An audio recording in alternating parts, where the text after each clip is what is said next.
Okay. Dobrodošli nazaj po tem odmoru.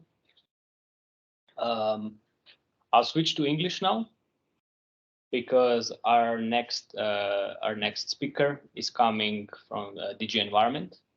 This is Slavica Dobreva. So to check first, Slavica, are you with us? Yes, good afternoon. I hope you hear me well. We can hear you. We can hear you. Hello. Welcome to our event.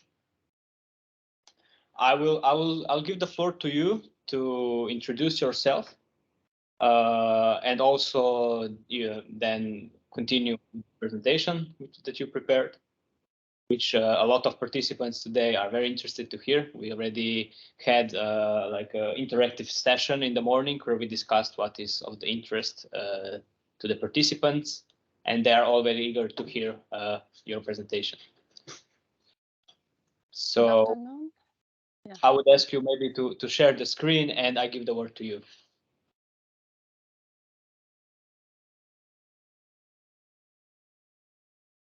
Good afternoon, everyone. I'm trying to open the presentation. I hope it will work.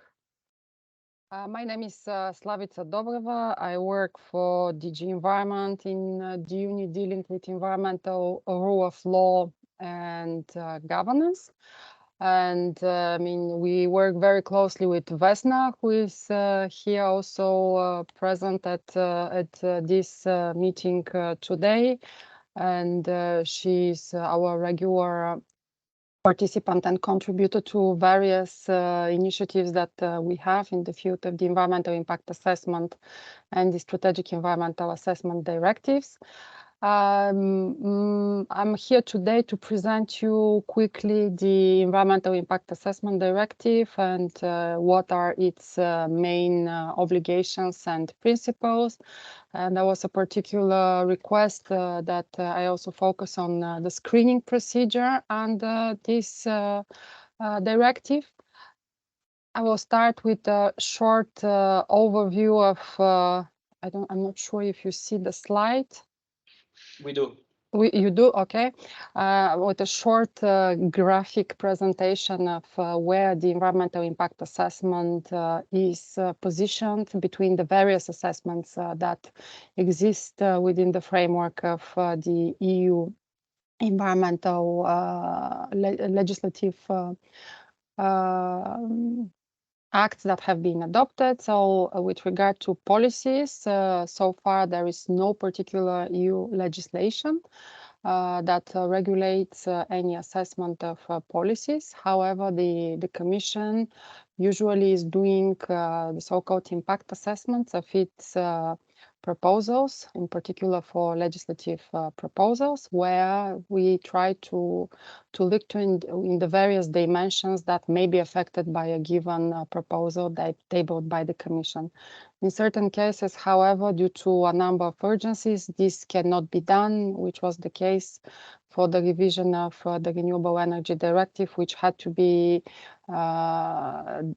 adopted in a much accelerated pace due to the geopolitical situation caused by the war in Ukraine.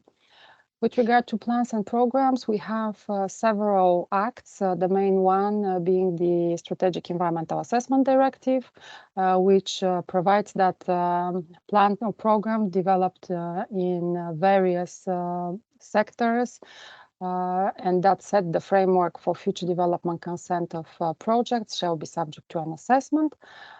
In addition to plans and programs, there are other acts that you see on the left of the screen that also play a role. And at the very bottom of this pyramid, we have the projects. This is the very, very vast part of the work for which we have the Environmental Impact Assessment Directive adopted, the first one adopted back in 1985. And which provides that projects with significant effects on the environment listed in the two annexes of the directive shall be subject to an assessment and a requirement for development consent. There are, similarly to the plans and programs, there are other acts such as the Landfills Directive and the Industrial Emissions Directive that also are applicable to projects. Quickly on this next slide, you're going to see, oh my God, I didn't move the, sorry for that. I didn't move the arrows, sorry for that. Anyway, you will have the presentation, so you have a look. I don't know if I have other slides with such effect. Anyway, the EU legislation, the Environmental Impact Assessment Directive, as I already mentioned, the first one was adopted back in 1985. It is one of the oldest pieces of EU environmental legislation. The directive as such has been amended several times. The last amendment was done in 2014, and it entered into force in 2017, when member states had to transpose the EIA directive.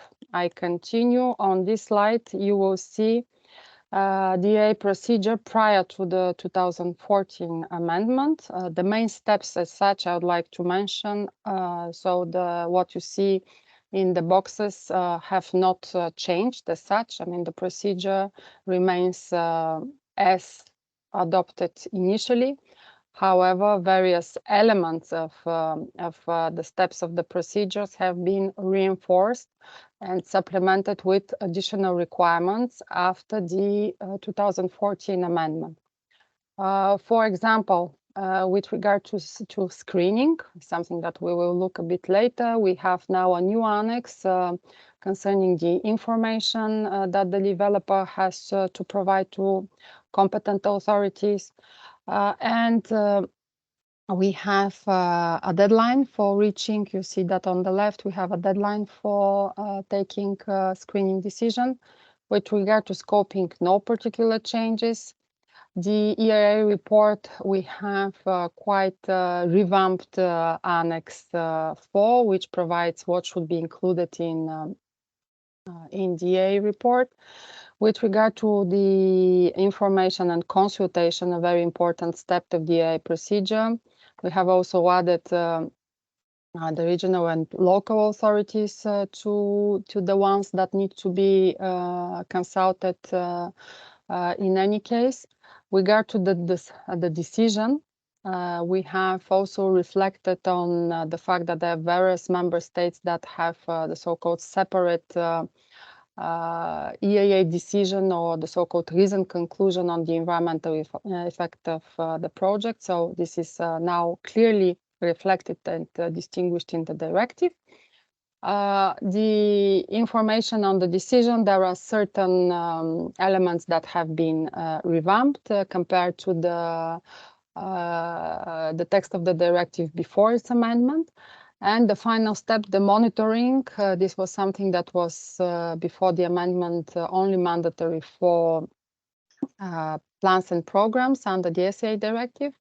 It is now mandatory for projects that have significant adverse effects. So therefore, member states have to make the necessary arrangement to monitor these effects and to take proper measures to reflect on these. With regard to the screening, this is something that we were asked to present. As you know, member states have the option to do the screening based either on nationally set thresholds or using criteria, or a combination of that. I mean, various member states use different options. In any case, here I just want to mention that whatever a member state decides to do, and it has also the possibility to introduce thresholds below which projects shall not be subject to screening or EIA. However, they are always bound by the main principle, the fundamental provision of the directive, that is spelled out in Article 2.1, that any project falling under the directive that may have significant effects on the environment shall be subject to an assessment. As I already mentioned, a new element under the screening process is the list of information that has to be provided by the developer to competent authority in order to enable the competent authority to decide if the project is to be subject to a screening. What is the content of the screening decision, the final opinion of the competent authority, whether or not the project shall be subject to environmental impact assessment?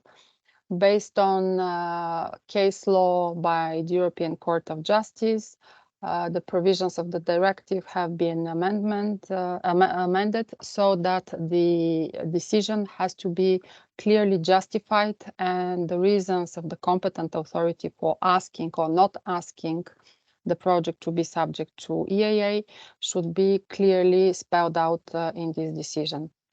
As already mentioned in the previous slide, now we have also a timeline for issuing the screening decision, which is 3 months, which of course can be extended in case there is a certain need for that. The only, modality is that the developer has to be informed by when he or she could expect this screening decision. With regard to Annex 2A, you see here on the slides what are the main elements that have to be provided by the developer, the main elements of the information that have to be provided by the developer. And these include the description of the project, the environmental factors, the likely significant effects of the project. And there is a possibility for the developer to present also what measures he envisages in order to prevent or avoid any significant adverse effects, the so-called tailored project approach, which would allow the competent authority possibly to take a negative decision, so not to require that the project is subject to environmental impact assessment. With regard to the criteria listed in Annex 3, this, as you know, these are the so-called screening selection criteria. We have adapted the annex to the new developments in the field. And what has to be taken into account are the use of natural resources, risks to human health, the risks of major accidents and disasters. The whole project has to be considered, meaning all stages of the project's construction, operation, and demolition. The cumulative effects with existing or approved projects, landscapes, cultural heritage, and the type of the impact as such. Here I just want to mention that we have quite a number of rulings of the Court of Justice that clarify the principles of screening. Even today, this morning, unfortunately, I'm still reading the decision of the court. There is another important court ruling clarifying, in particular, the screening procedure. It is taken within request for preliminary ruling from an Austrian court on the concept of hotels to be constructed in the city of Vienna. So if you're interested, you may have a look. So, but my point was to mention that here, with regard to the concept of projects, we have an important ruling that was issued in 2019 by the court, which clearly again reconfirms the concept of project, which refers to works and interventions in the natural surroundings. And here we need to specify that if there are any changes to existing projects that do not require any physical works, this is not qualified as a project within the scope of the EIA directive. For example, here I have to continue. I will skip this. Sorry. For example, if we have changes to the flight routes of an airport, which are not linked to any particular physical interventions at the airport itself, this does not constitute a project within the meaning of the directive.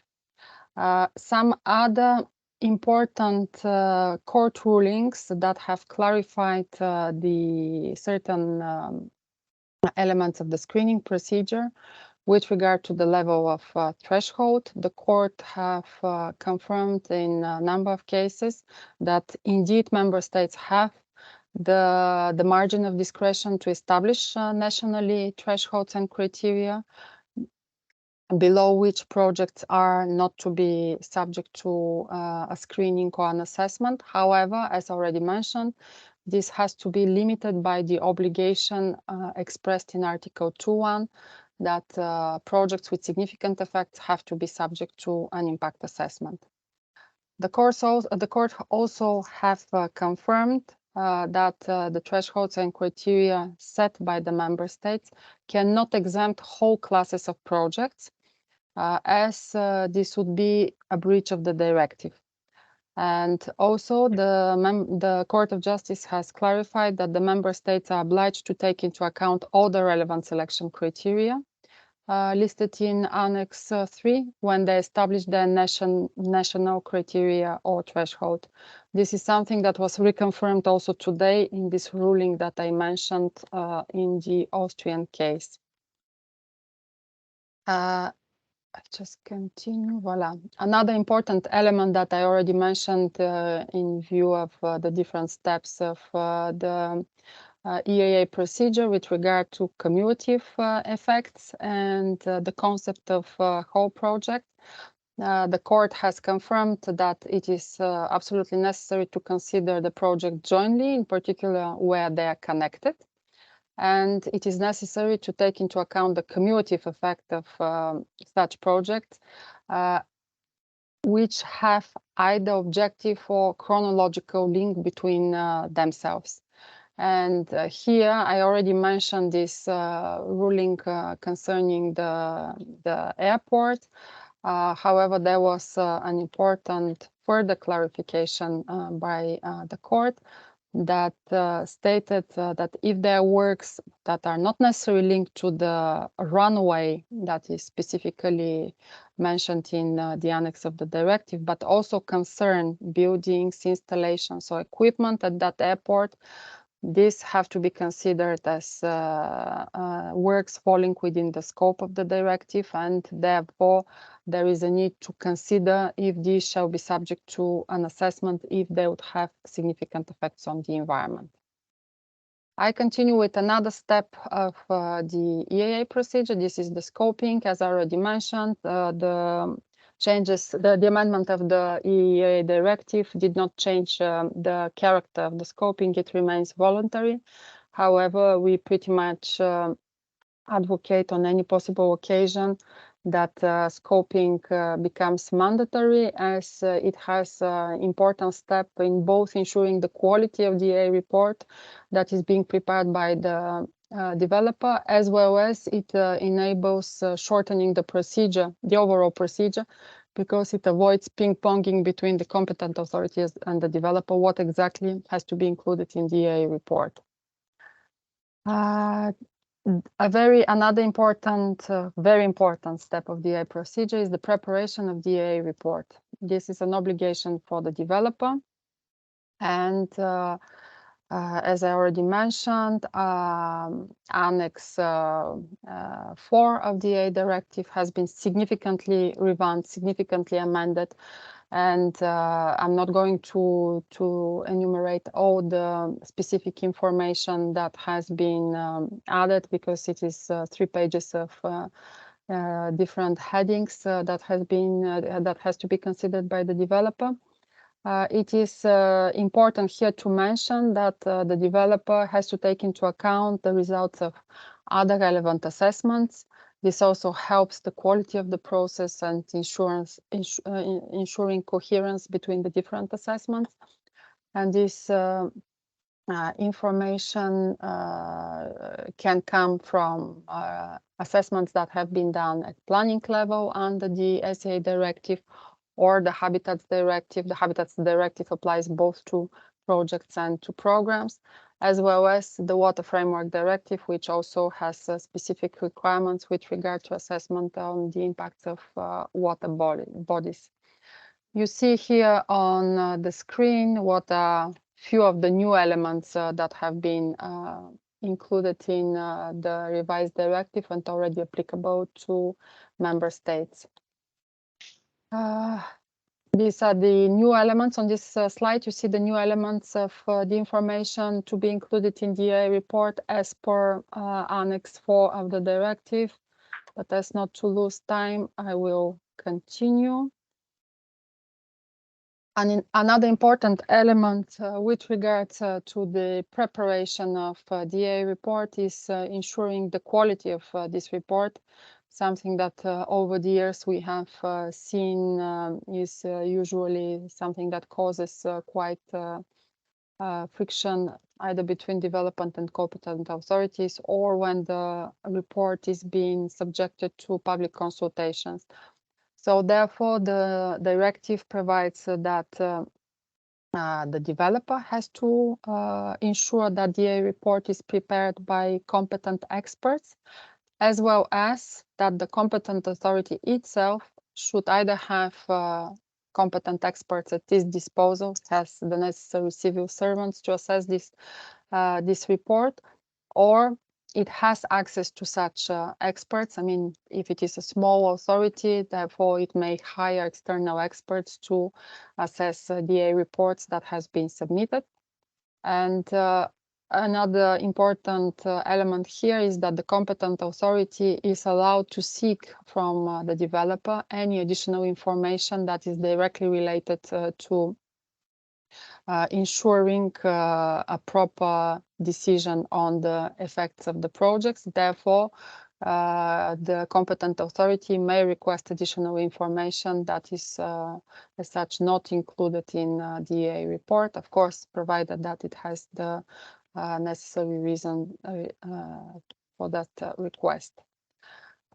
The consultations of the EIA report, this is a mandatory step of the EIA procedure. It ensures compliance also with international requirements, both under ESPO Convention for projects that have transboundary impact, but also under the Aarhus Convention, which ensures that public is properly involved in the decision-making process.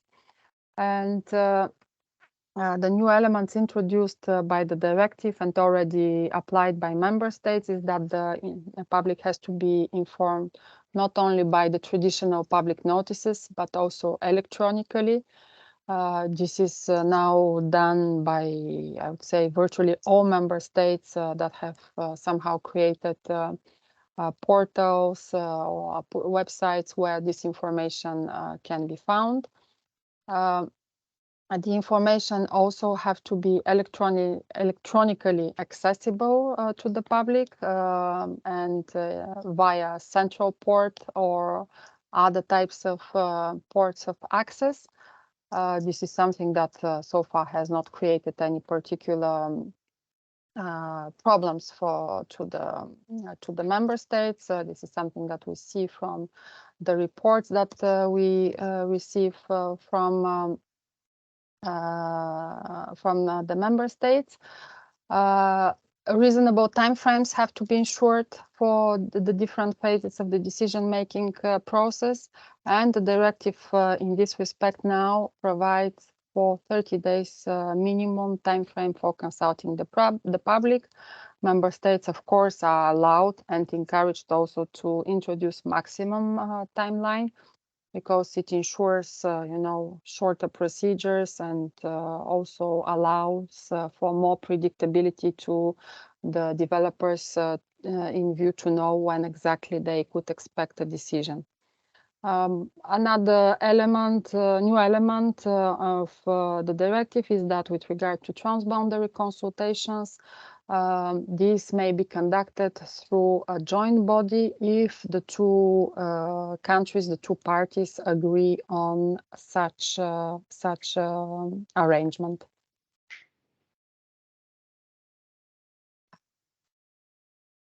With regard to reaching the final decision, this has always been a point of interest and point of discussions, and the results of the consultations of the previous steps that the previous step that I just presented have to be duly taken into account when the authorities are going to reach their final decision.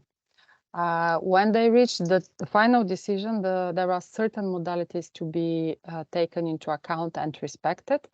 These decisions have to include the reasoned conclusion of the competent authority on the environmental effects of the project, as well as any environmental conditions that are attached to this decision, description of features or measures of the project that are aimed to avoid, prevent, or reduce any significant adverse effects on the environment, as well as where monitoring measures are needed and prescribed. This is, as I already mentioned, the case for projects for which it is concluded that they will have significant adverse effects.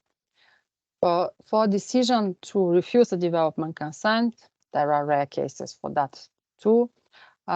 Such decisions should clearly also state what are the reasons for not giving consent for a given project to proceed. Why we have made these changes, as I already mentioned, there are, various practices within the member states, and there are two main families of EIA processes established at EU level. One that we have one decision, one final decision that includes all the relevant elements, including environment. And in a number of member states, however, we have an EIA decision that is taken separately and as such needs to be part of the development consent of the final permit that is given by the authorities and the project is being concluded and can proceed. A new element introduced with the revision of the directive is the so-called conflict of interest or provision, or with the aim to avoid such conflict of interest. And member states have different possibilities to do that. However, the main provision is that member states have to ensure that the competent authority performs its duties in an objective manner and do not find itself in a situation of a conflict of interest. This is particularly valid for smaller member states where the competent authorities are much smaller, and we have a number of cases where the competent authority can be both the developer and the authority that takes the final decision. Now, this is particularly valid for regional authorities or for local authorities, for example, for what to take as an example, a road project where the municipality as such is initiating the project and it's approving itself on the other hand. So in such situations, the people that take the decisions should be separated. There should be a functional separation within such administrations to ensure that one department does not influence the other. This is based on case law, a specific case that we had, and although at the time it was concerning strategic environmental assessment, approval of plans and programs, it is very relevant and can be applied by analogy to any EIA case. With regard to reaching the decision and overall how to do assessments, there is a new provision that is now very, fashionable also under the various legislative initiatives proposed by the Commission in view of permitting of renewables or in view of the future regulations concerning critical raw materials or net zero industry complexes. This is the streamlining of the environmental assessment. For certain projects, there are various legal acts that apply. This could be seen on the first slide that I forgot to press the button. And where several assessments are required for a project, there is a possibility to establish either coordinated or joint integrated procedure, which allows not only to save time, but also to ensure proper synergies between the different assessments and improve the quality of the overall assessment. Under the EIA directive, it is obligatory to establish such procedures for assessments under the EIA and the Habitats Directive.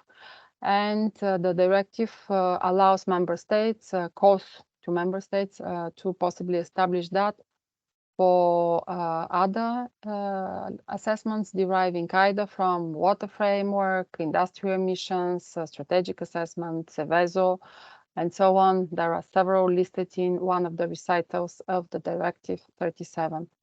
We have already issued more than, I would say, maybe 6 or 7 years ago already a guidance on how this could be done. And this is a formal Commission guidance document, and as such can be found in the official journal. Once this final decision is taken, what has to be done? I mean, the public has to be informed on this decision, as well as other relevant authorities that have been consulted during the EIA process. These are the environmental or local regional authorities, or under member states, for example, if there was a transboundary procedure. There are certain modalities to be respected in this when this information on the final decision is being made public. So the content of the final decision, the main reasons for reaching this decision, and there is a need also to make available to the public the summary of the results of the consultations, and how these results, how the comments received from the public or from other competent authorities or affected member states have been reflected when the final decision has been taken.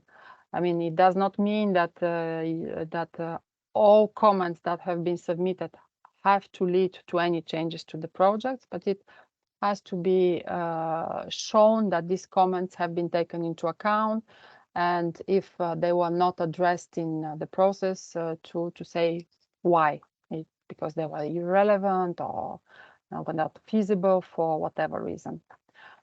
With regard to monitoring, the new requirement introduced by the revised EIA directive, I think I already mentioned a couple of times that it applies to projects with significant adverse effects.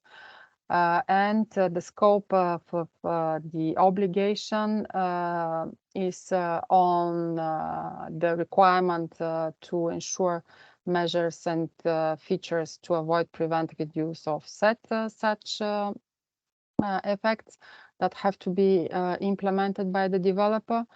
And the member states are obliged to set up appropriate procedures to monitor these effects, including the type of the environmental parameters to be monitored, how long, and so on. Here we give the possibility to member states to use already existing monitoring arrangements.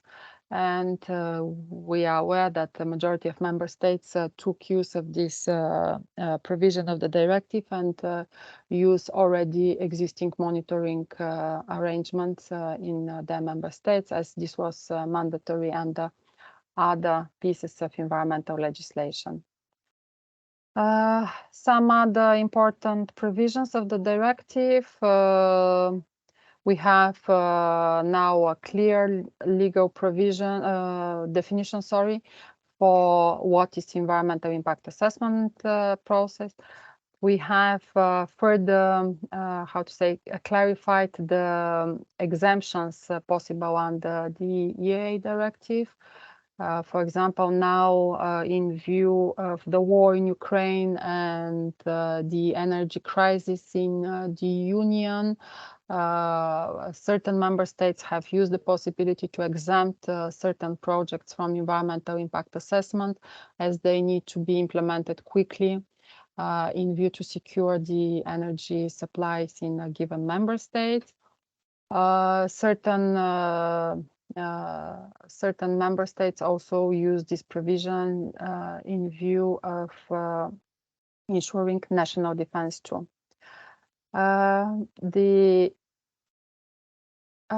With regard to there is a new provision with regard to penalties, which provides that member states have to ensure penalties applicable to infringement of national legislation transposing the directive. And there is a new obligation for reporting under the EIA directive. We are currently expecting all member states to report how they have implemented the Environmental Impact Assessment Directive for the last 6 years.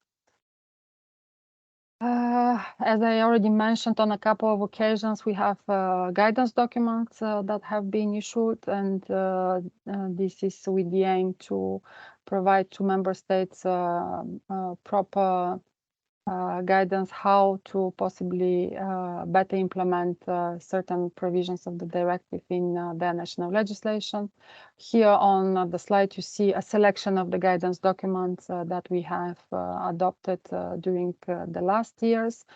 These are, of course, available on the website of the EIA and SEA directives on the Commission portal.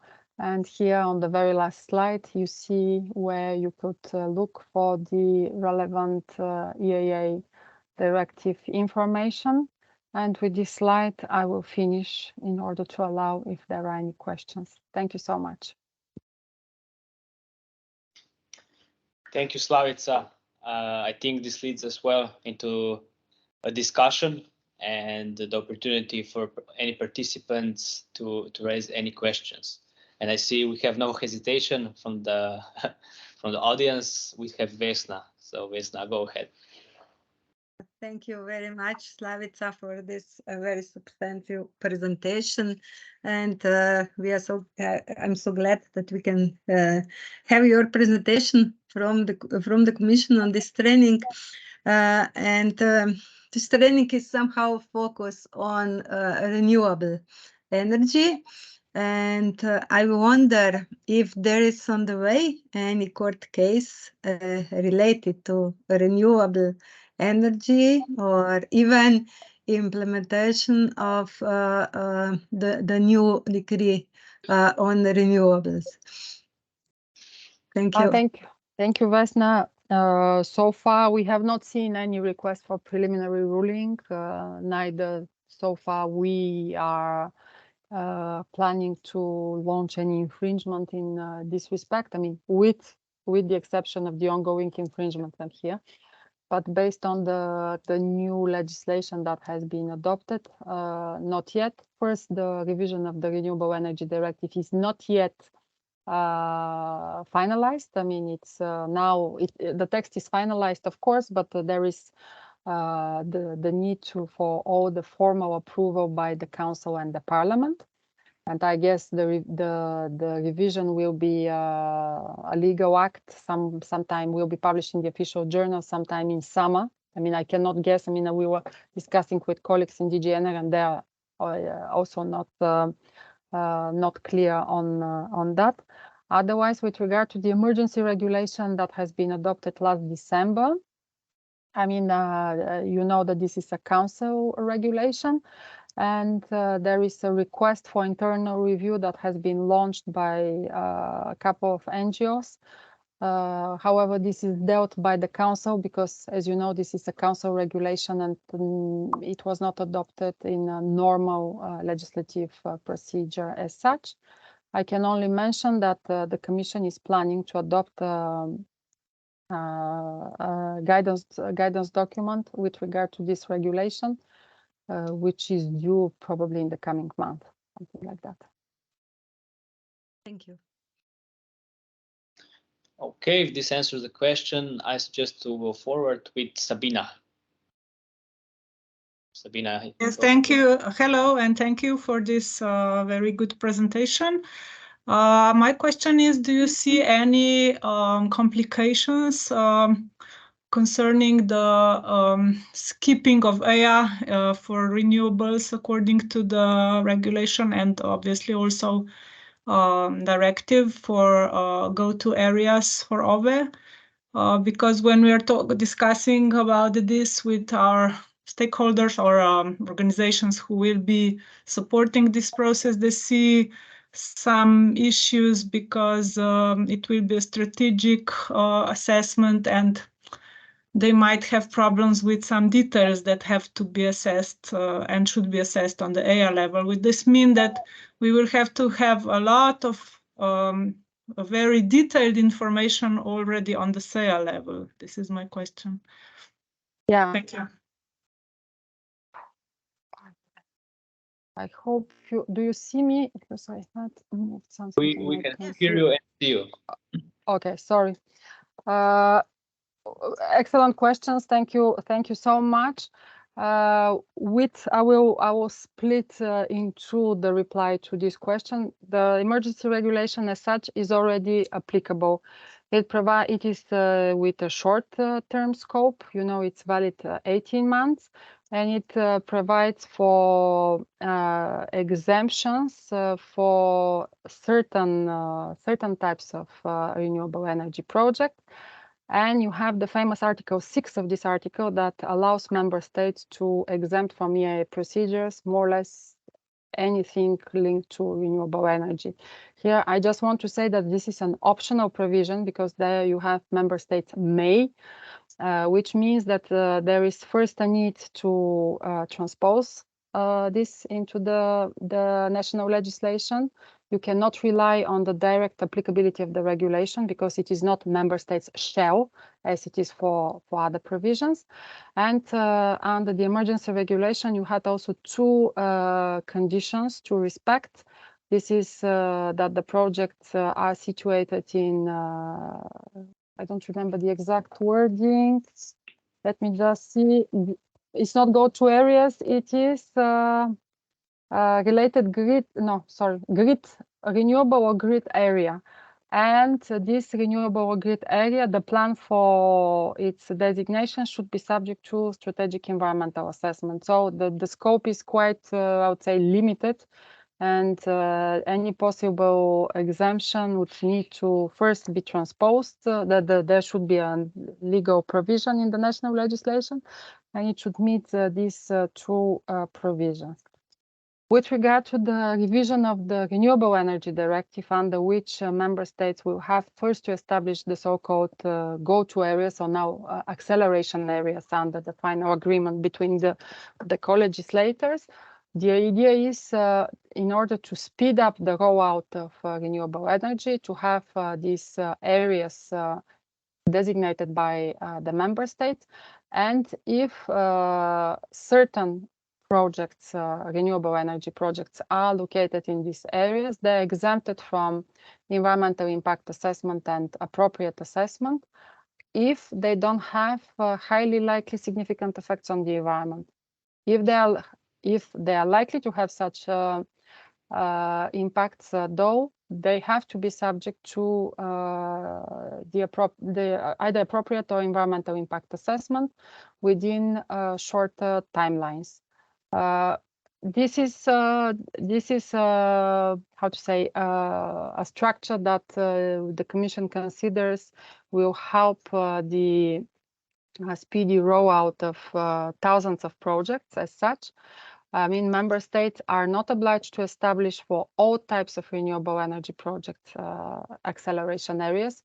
You may decide, for example, in Slovenia to concentrate only for, I don't know, wind or solar. I don't know what is best suited for the geographical location of the country. And in these areas, you may proceed with the speedy approval of projects as such.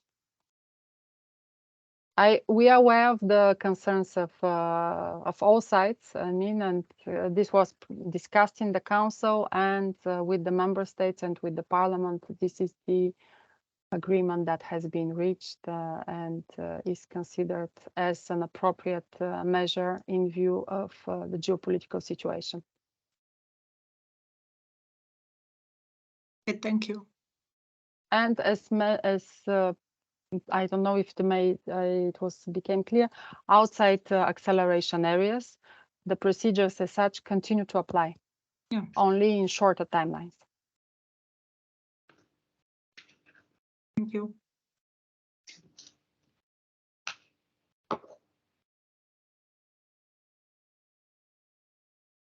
Okay, so we may proceed with other participants. Če kdo želi v slovenščini, lahko tudi v slovenščini vpraša in bomo prevedli za gospod Slavico.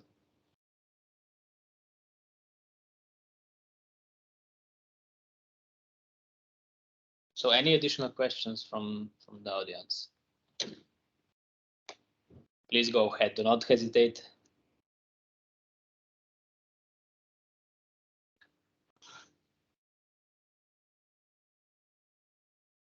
I'm sure if there are questions, I mean, you can send them to you, Alan, or to Vesna. We are always happy to try to provide an answer.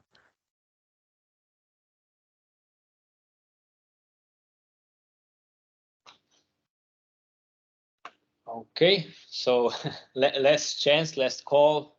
Please go ahead, anyone. I know it was a big interest when we began today's training, and we had a lot of participation for this one in the afternoon. So any questions that you want for speaker?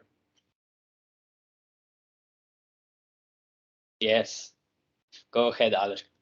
Again, me. Could we develop this go-to areas now defined in Slovenia developed in the agreed renewable areas, and how? If I understood correctly the question, can you already develop these areas? No, we have this contract, I think, with this project. We are looking for the go-to areas.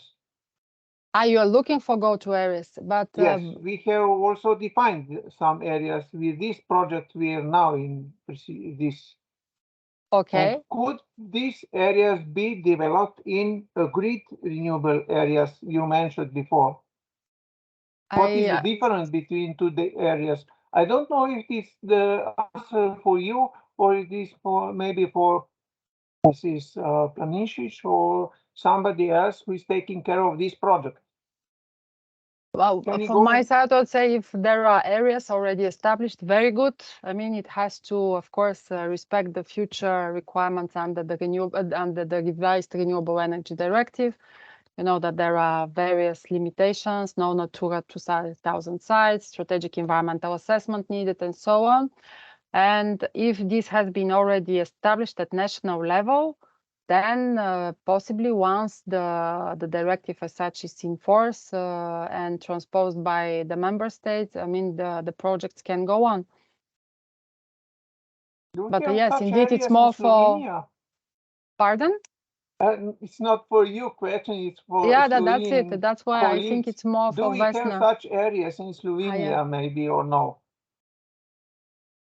Thank you. Yeah. Thank you, Jan. Maybe I try to answer. What we did in RES Renewable Energy Project is we prepare a very exact analysis and the proposal for go-to areas. And this is the study. And this study will be a very good base for preparation of an action plan. We intend to prepare action plan, which will be assessed under a strategic environmental assessment. And then we will accept it. And then it will be a good base for talking about what we can escape or not. So for the beginning, under the national law for special planning, we had possibility to open the specific action plan for renewable solar and for renewable wind. And this action plan will go under the strategic environmental assessment and be accepted by the government. Am I answered to your question? I didn't understood how can we, where can we find these agreed renewable areas in Slovenia? In which step? That means after SEA of the action plan, or when? Yes, after SEA of the action plan. I hope we will succeed until 2030. Yeah, the plan is to do it in 1.5 years. Okay, thank you. Another question from the chat. Aha, you already responded, I see. So regarding transposition. Here I can only say that only a couple of member states have formally indicated that they're going to make use of Article 6, but so far we have not seen any transposing legislation being notified to us, I mean, to the Commission. So.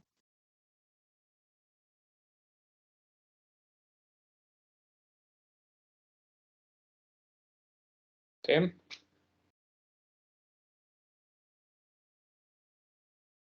No sub-question on this topic. Okay, so let me see for the last time the list of people. I don't see any raised hands, but again, I invite anyone, if you have any question, please go ahead. Do not be shy. This is why we're here, to exchange the views and also get as much out of the information as possible. So is there any candidate with any remaining questions? Should we? Thanks, Slavica. In the chat from Dani. Is the content of Article 6 also in the red update?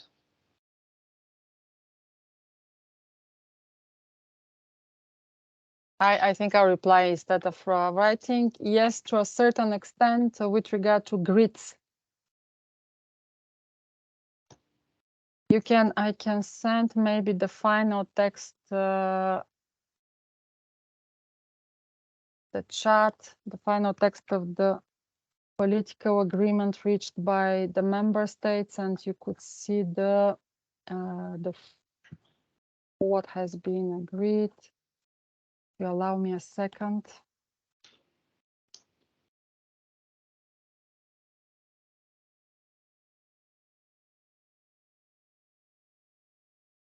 I don't know if it is public yet or not. I'll try to search online quickly, and if it is public.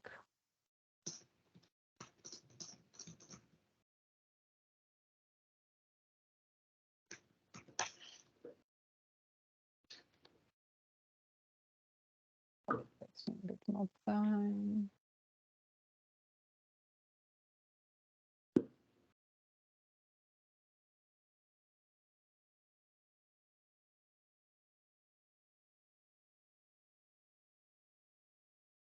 And this gives the extra time for other participants to gather their thoughts, if there's any remaining question.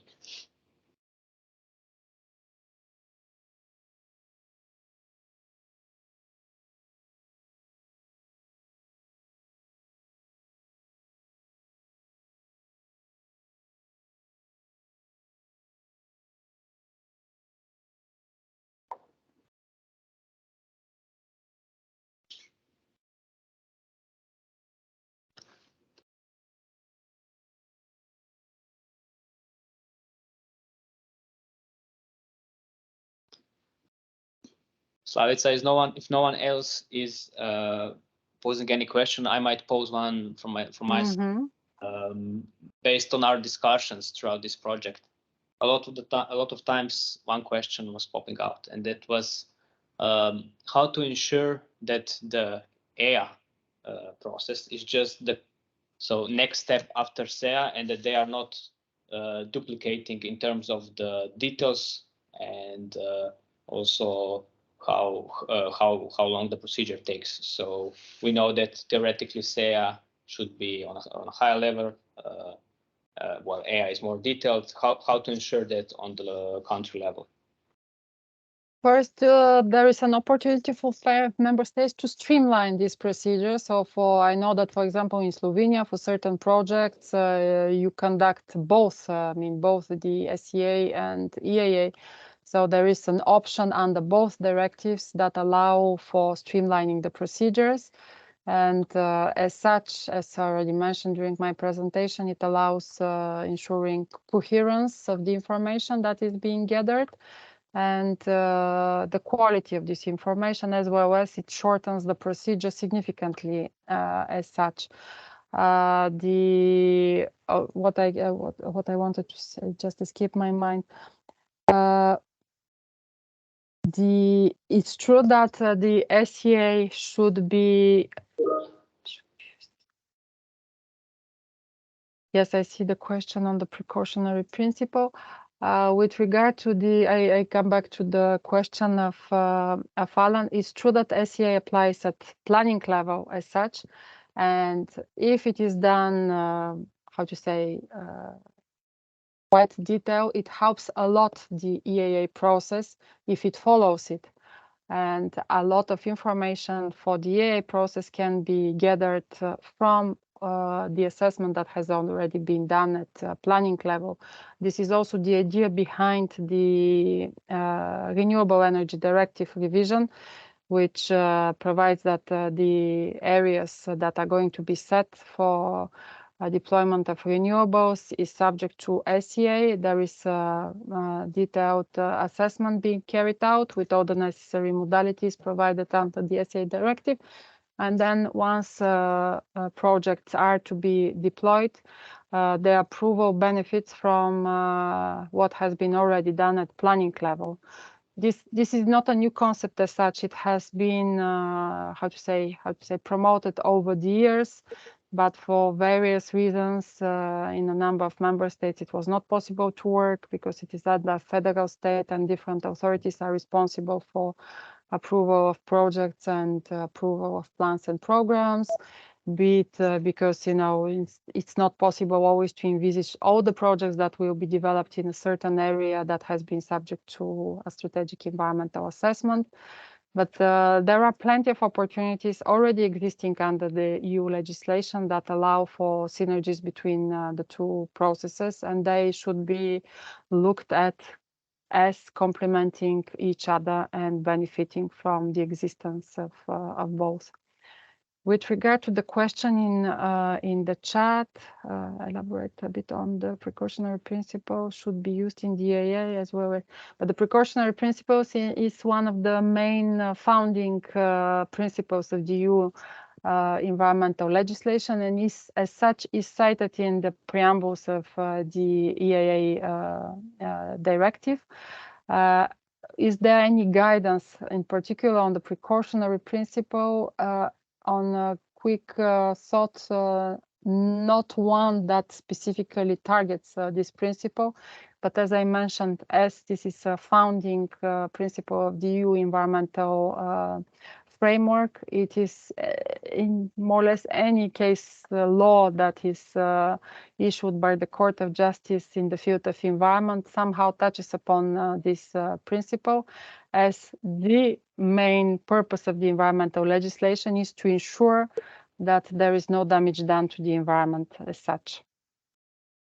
And unfortunately, I'm not able to find online if the final text of the agreed Renewable Energy Directive is available. I find all the versions, and I don't want to share something that is not yet publicly available.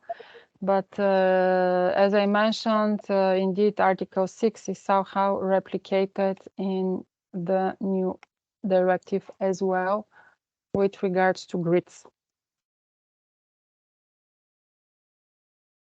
Voilà. Any other questions? Otherwise, I'll have to leave you very soon because I have other meetings to run too. Okay, so we'll give the participants another round for any questions. So do we have any? How should be used in the EIA?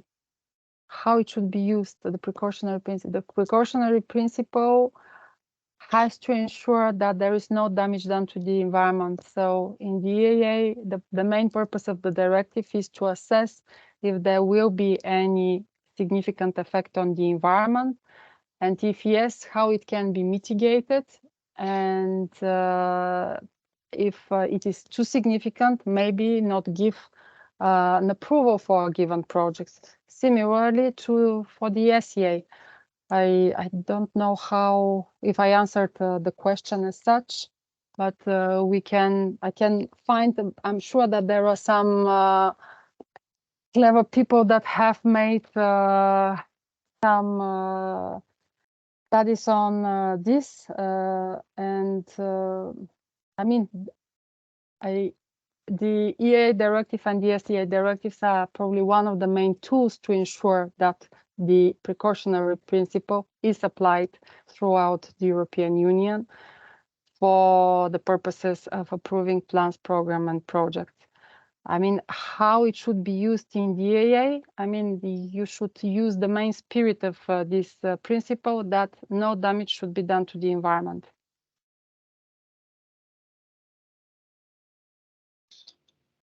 Super. Okay. Thank you, Slavica, for these responses and also for the discussion. With this, I believe we can close this presentation and your part.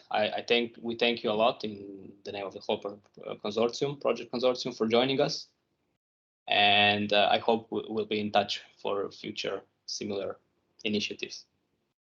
Thank you for the invitation, and I wish all of you a good continuation of the course. Thank you. Thank you, Slavica, and goodbye. Bye. Okay. V redu, se pravi, nazaj na slovenščino. S tem smo prišli na v bistvu zadnjo fazo, zaključek današnje delavnice, kjer bomo kot prejšnje dni samo še naredili en